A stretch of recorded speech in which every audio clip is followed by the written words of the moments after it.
Welcome to part two of the lettering animation workshop. I'm glad to have you back. If you didn't see part one, go check it out. There's a link below. It builds a nice foundation for what we're going to talk about today. So again, I'm Austin Saylor. I've been a motion designer for a while, and I've been teaching people how to do lettering animation. It's my passion. It's developed over several years, and I love it. So I'm glad you're here. I'm guessing that you are interested in animating your lettering. You want to get into this world. It's super exciting. There's actually not a lot of people doing specifically this. It's such a niche thing, but it's such a cool skill to put under your belt, in your toolbox, whatever metaphor you want you want to use. Yeah, I'm just glad to have you here. So in that first one, you saw some fundamentals of what it is to make good animation. You learned some. We overviewed the animation principles. We took a look at the After Effects interface. We took a look at keyframes, how to create keyframes, different layers, and doing trim paths. We actually did a lettering animation with trim paths, so that was cool. That's the first step to making a really nice lettering animation piece, is doing that nice write-on with the trim paths. Today we're going to take that to another level so that you can animate things that aren't just a mono-width line.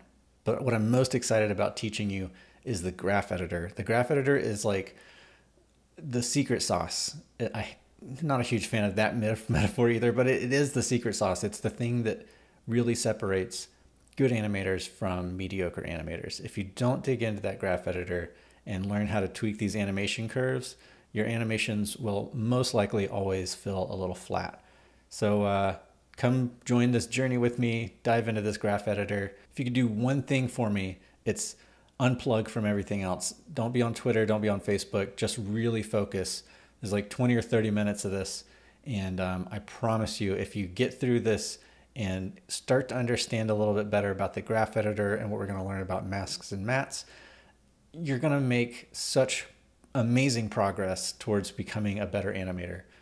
Some really good animators said that they didn't learn the graph editor for years and they were getting pretty good, but it was just holding them back. So this is like putting NOS in your car, just like learning the graph editor really is like the most important thing. I can attest to this because I learned After Effects from tutorials and lynda.com, and nobody told me that I needed to learn the graph editor.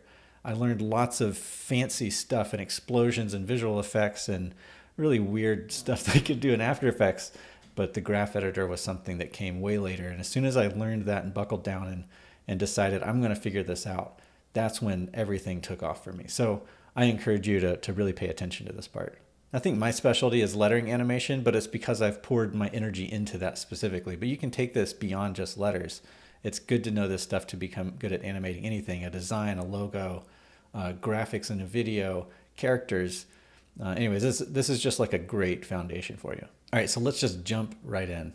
So we're going to need something to animate. So again, we'll click on this rectangle tool. Let's turn the stroke off. So we can either click on the word stroke and hit the none icon up here, or we can be fancy and hold Alt and click 3 times to toggle through those until we get to none. And the same thing, Alt and click to pull this up, and let's just make it white.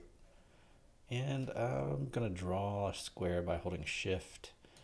And then I'll hit Y to bring up the pan behind tool, but the anchor point goes away. It means you have to click off and back on, and it comes back, and now we'll drag it into the middle, holding Command so it snaps. Let's bring this down to the bottom and call this box. Okay, we're gonna give this a keyframe. You know what? I'm gonna pull this off of the beginning of the timeline by holding Command, Shift, and then right arrow. That moves it 10 frames ahead, which you can see here, 10 frames. Perfect.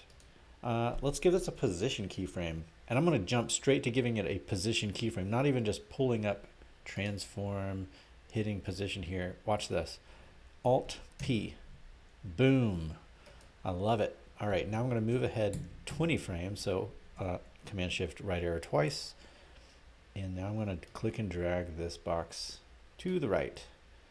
And of course, this gives us a really dumb animation, but it's moving on the screen, something to work with. So I'm going to select these keyframes and hit F9, easy ease, and that's a lot better. All right, let's pull up one more thing, create one more animation, and we can check out the graph editor. Let's see. Here's a little tip. If you want to line something up in the center, but you don't have to worry about doing this and then aligning the layers, because, well, it's not even working.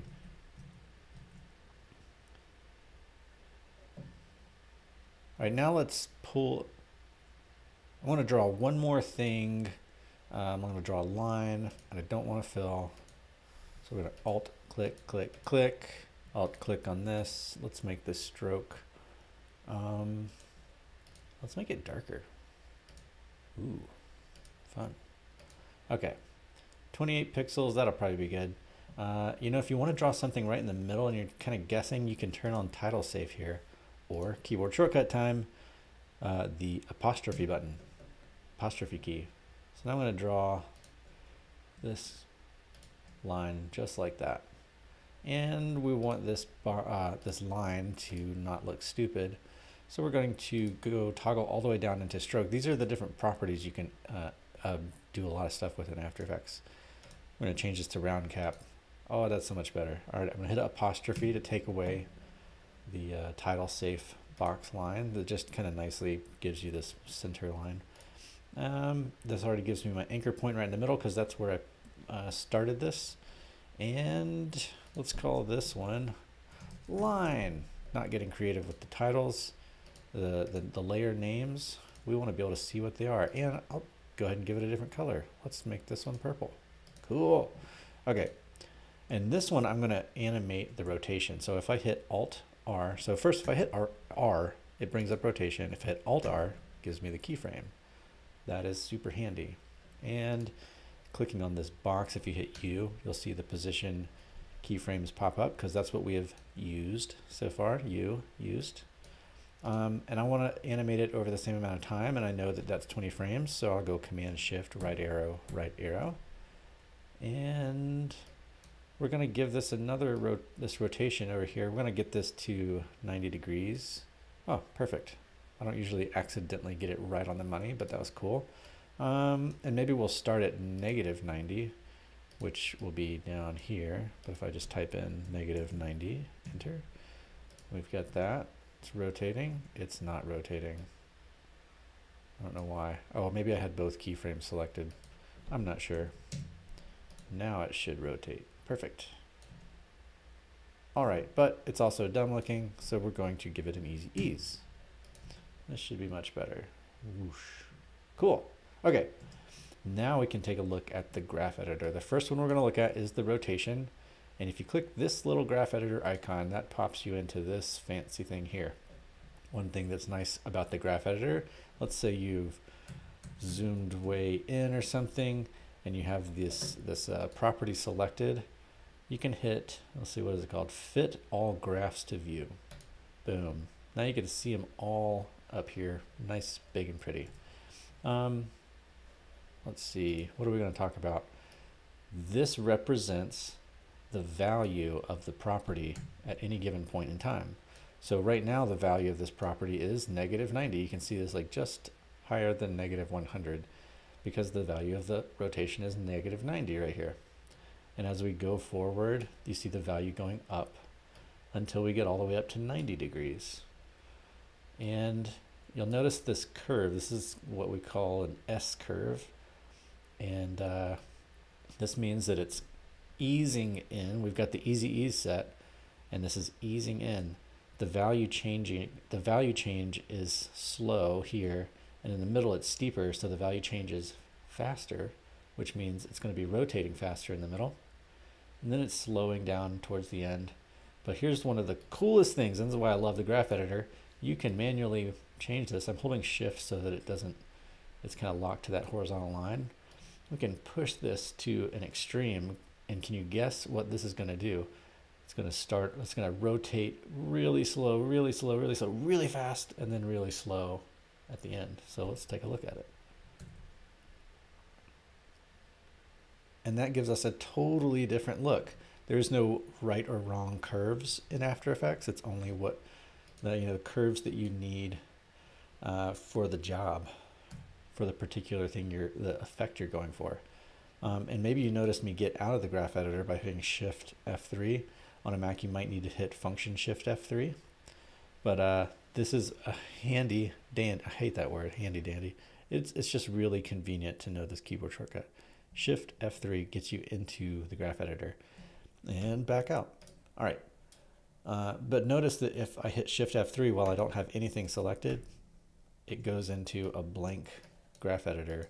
But as soon as I hit, click on one of these properties, it'll show me those keyframes. And same thing with position. And you notice this looks a lot different. This is the next thing we're going to look at. So this right here is the value graph. There are two different views of the graph editor, value graph and speed graph. Speed graph, we get a totally different look. And what this one does is it's telling you the actual speed. The other one is like the value, and you get to see that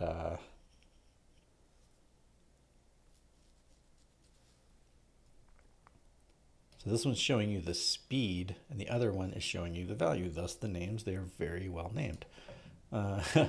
So in the value graph, let's change this back. I wish there was a keyboard shortcut to jump between the two. In this value graph, you can tell that there's a lot of speed by the steepness in the curve. And in the speed graph, you can tell it's going fast because the actual speed is way up here at what, over 1,000 degrees per second rotation. That's how fast it's going at this point. Boom. And then down here, it's like, will that be like 10 degrees per second? You know, just slowly ramping up, then bam, so fast, and then slowing down. Anyways, okay, so that's the essence of what you get in the value graph and the speed graph. Some things, though, you can't edit in the value graph. So the position is one example of that. I can't edit this. I can see what this graph looks like. This is the x-axis, and the green is the y-axis. The y-axis doesn't change, and that's what this number, this box right here represents, is the y graph. So let me click on position again. That's what happens if you click off of something. Just go click on the position or the property or whatever it is you want to see in the graph. So yeah, if you have this position set up and you've got the x value here, whoops, let's click back over here. The x value is changing this thing left to right. The y value would be moving it up and down. You can see how this is modifying the graph editor at the same time. You really just, after you've been messing with this stuff, you really just start to see the matrix. You start to see what's making sense over here. And of course, if you want to edit the position keyframe, we're going to go into the speed graph. And what's really cool here too is that we can change the position, like the path actually itself. So if we have the pen tool selected, convert vertex tool, we can move the path around, make it all sorts of cool stuff. We can have it go up and then down, or something like this, a little more like a roller coaster. And this is really where the power of the graph editor comes into play. Let me turn this line off so it's not confusing. Play this, boom. Maybe it needs to go up the roller coaster slower. So we want maybe a keyframe right here, and we're going to pull this down. Maybe this needs to take longer. See, if I pull the keyframe out this way, as this speed graph is getting smaller, that means the overall speed of this whole thing is going slower. And then as it's going down, it speeds up and then slows down again, because we're going to come to a complete stop at the end. Maybe this needs to be pulled out more like this.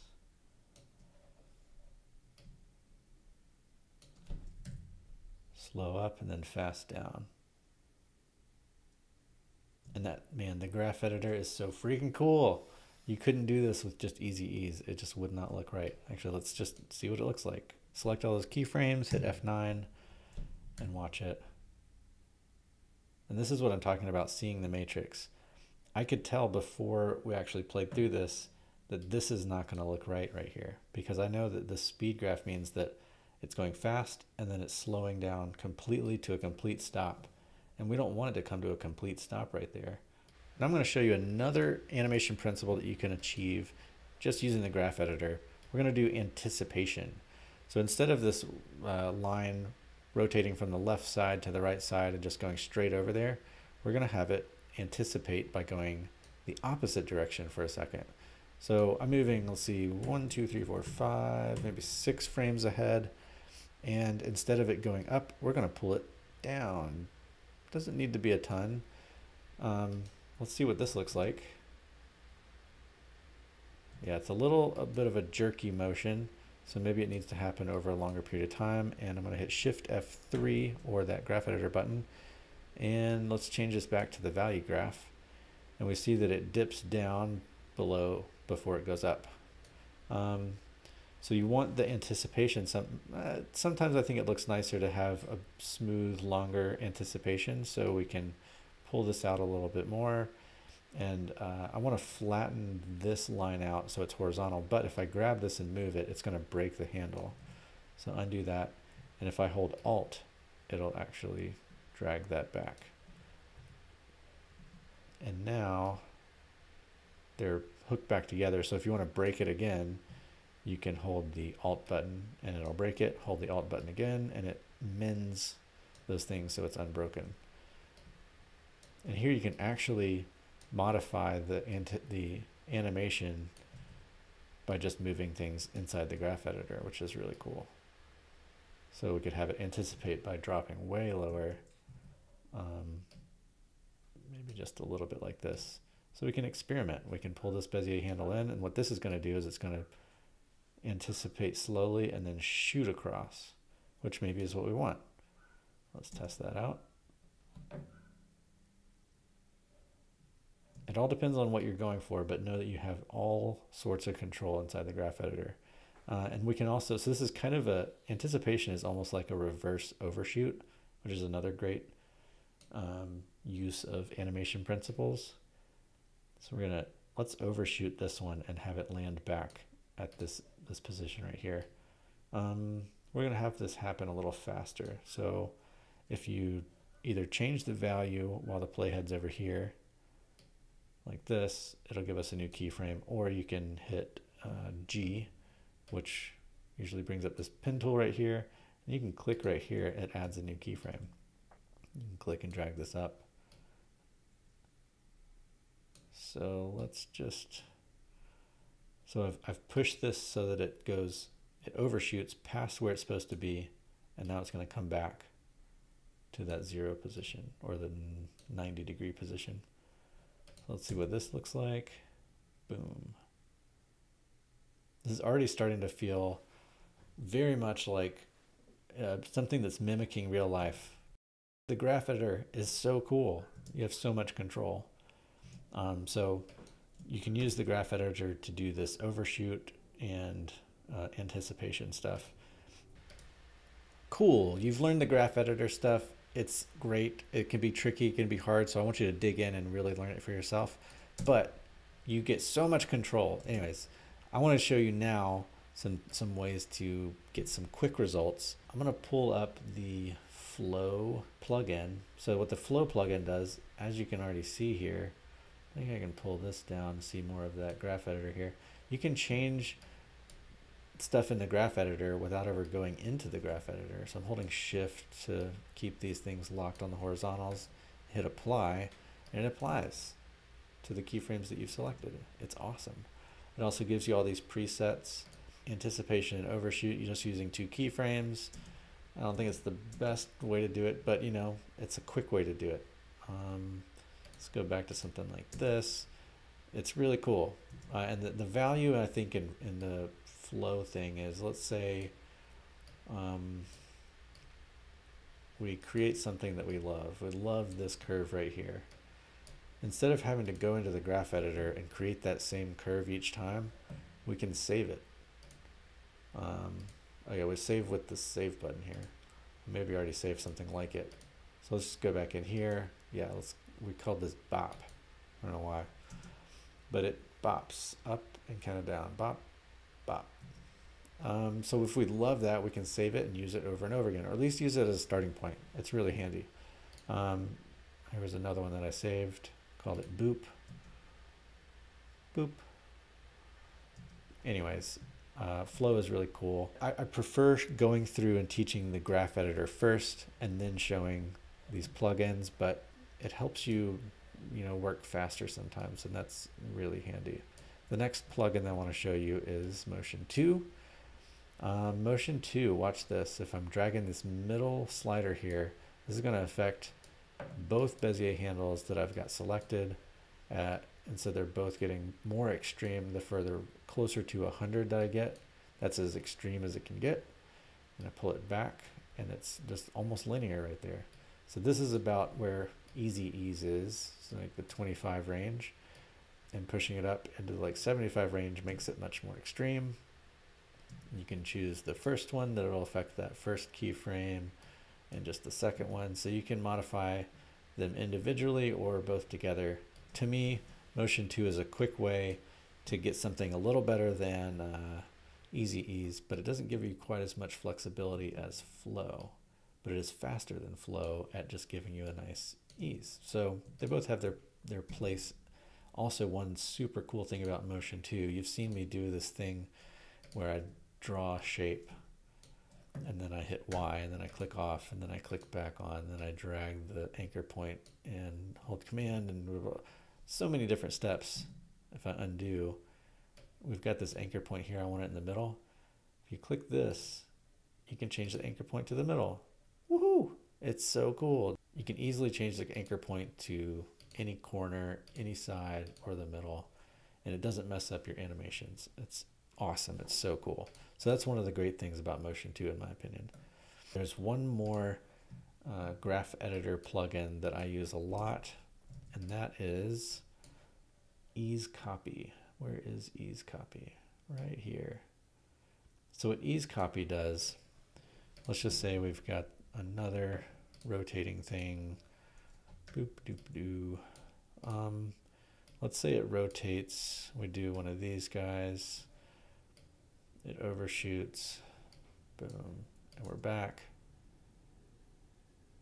Let's say we've got this perfectly like we like it. It's great. And then we do another thing where we've got this thing rotating similarly.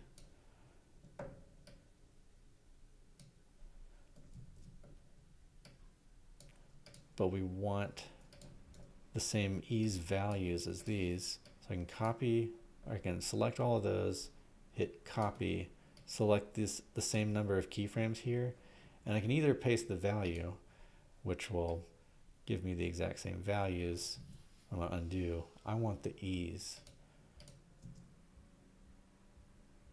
Oh, it's so cool. I love it. Now if we move the timing to be the same, I wasn't trying to line these up exactly, but you can tell that they're moving at the same kind of cadence. All right, so Ease Copy is awesome. Flow is awesome. Motion 2 is awesome. I highly recommend you getting those if you start feeling like you're just cranking through some animations. They are awesome. Now let's dig into some actual lettering animation. First, we need to dig into Illustrator. So we're going to animate this letter M. This is designed by my buddy from down under, Matt Vergatis. One really important thing when you're dealing with writing on letters that are not mono width, you can't just tell this line to draw on perfectly because it's a bunch of shapes. It's not one stroke. So what we're going to do, and this is really crucial, is let me copy these, open a new layer, close all that, paste.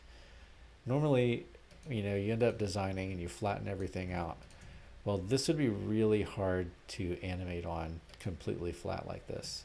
And you'll see why in a minute. So it's really crucial that you go ahead and break these apart into their own pieces.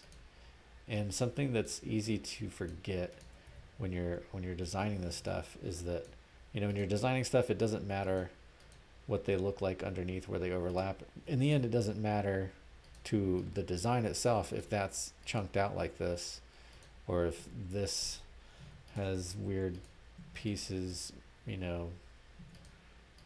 you get what I'm saying. Like, as long as you cover it up, it's right.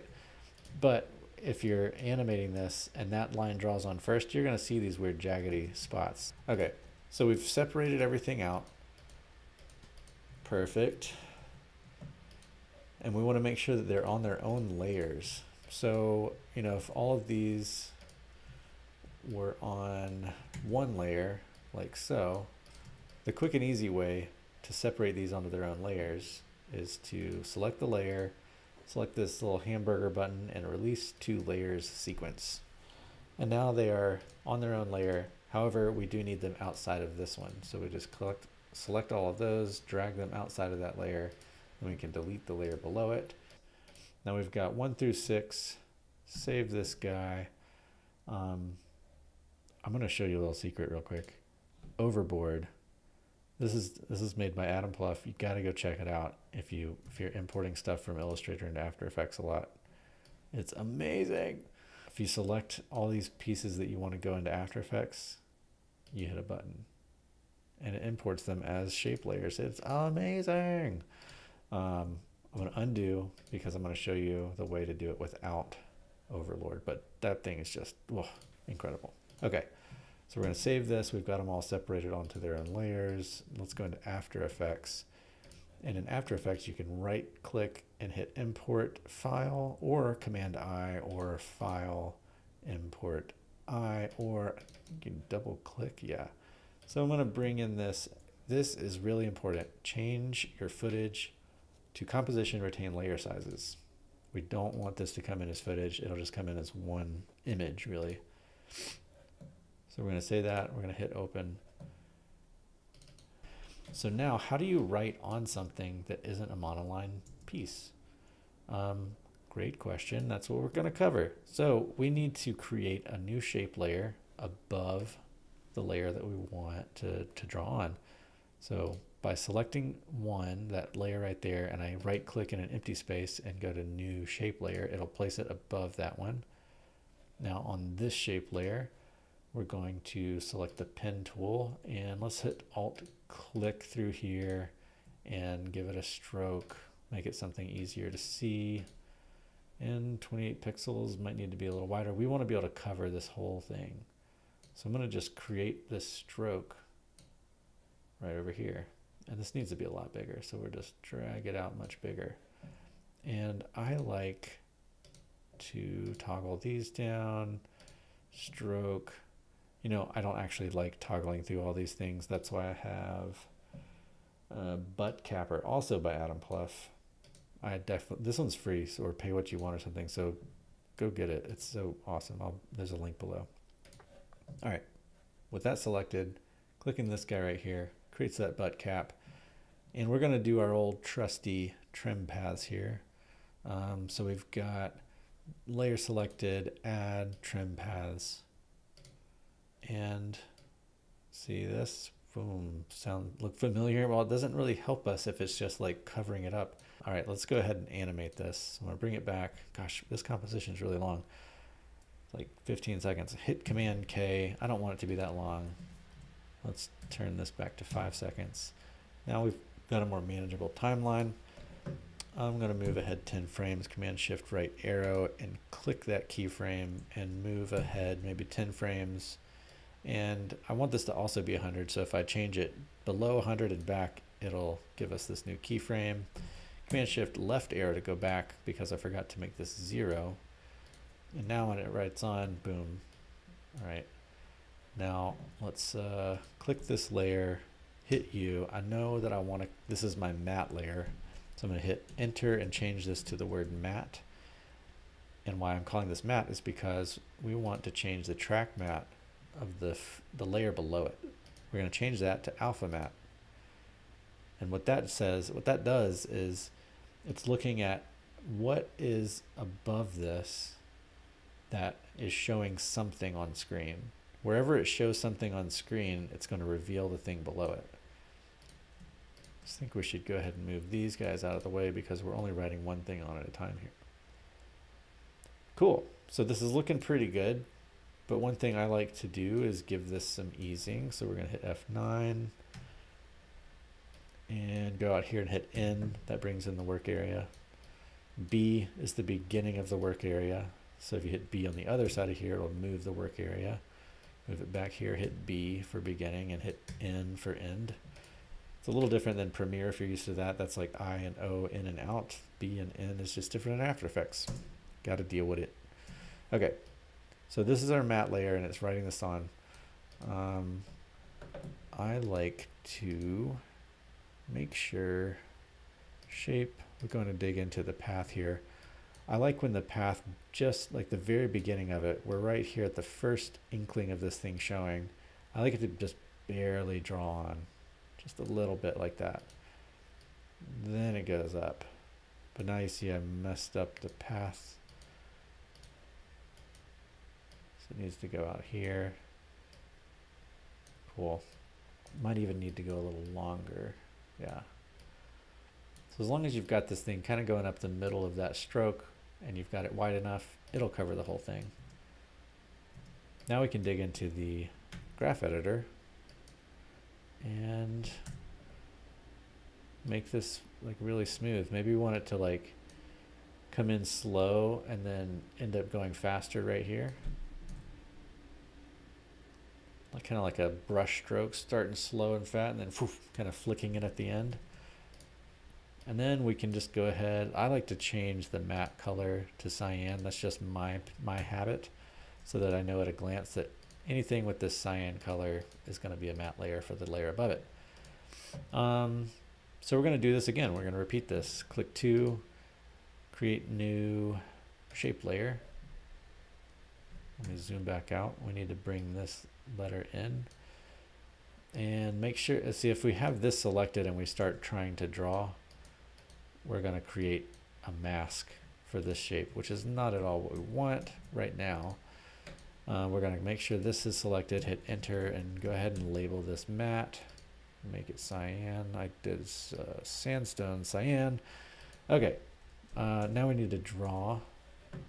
So I'm hitting G to bring up the pen tool. And notice that I'm making sure that I'm drawing this on further away at the beginning and like kind of right here at the end right here. I don't go over because I want to have control. Let's go ahead and make this right here. I want this to finish right at the edge so that if it's easing really smoothly at the end, it just goes right to the end right there.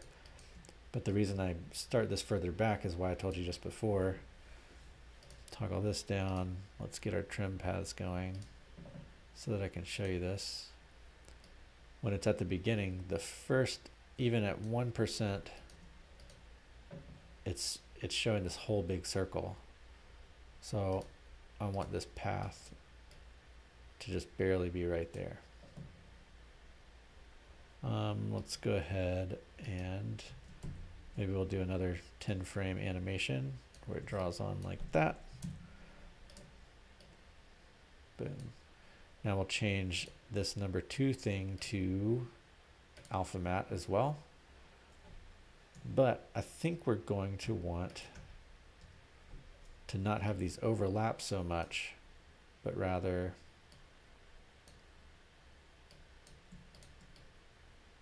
start right at the end. So it's going like this. Yep. We'll go ahead and give this some easing. And this is another one of those things where the graph editor comes in real handy, where you can start to match the speed of things. So we know right here, we can see that it's going fast at the end. So maybe we want to have this doing the animation out fast as well, and then we'll have it easing in at the end. So it feels like one big kind of whoosh. That's pretty cool. And then we can start like duplicating, because I know that I want this upstroke here. Take the first matte layer, duplicate it, and I'll drag it down. Or if I don't want to drag it down, I know I just need to move it down a few. After Effects has this super cool thing where if you hit Command and left bracket, left and right bracket, move the selected layer up and down, which is super handy. Command up and down just moves the selection up and down, like selects the next layer and the previous layer. So now that we've got this matte layer here, you don't see it. You kind of see a bit of it, but you can't just grab it and move it. So let's turn the layer on. We can grab that anchor point, move it over here, And then we need to change the path of it. So we're going to toggle down till we get to the path and move this up like so. Change the path. And now we can drag this into where the keyframe is if we want. Hit U to bring up the keyframe. Drag that over. We can see that this path isn't quite right at the edge. So do that. Boom. And once again, we'll change the track matte of the layer below that we want it to show to alpha matte. Check this out. Boom, boom, boom. Now I'm going to apply this to all these strokes and do a little fast forwarding. All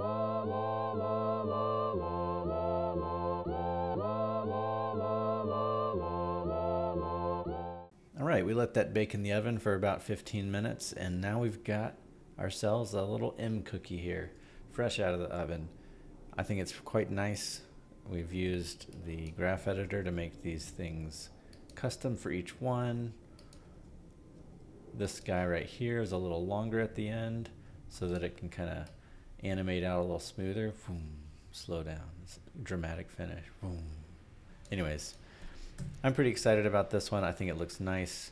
And this is very approachable beginner technique. I think it's a great way to get started doing some write-on letter stuff. In the next video, I'm going to be showing you how to use the puppet pen tool to do something like this.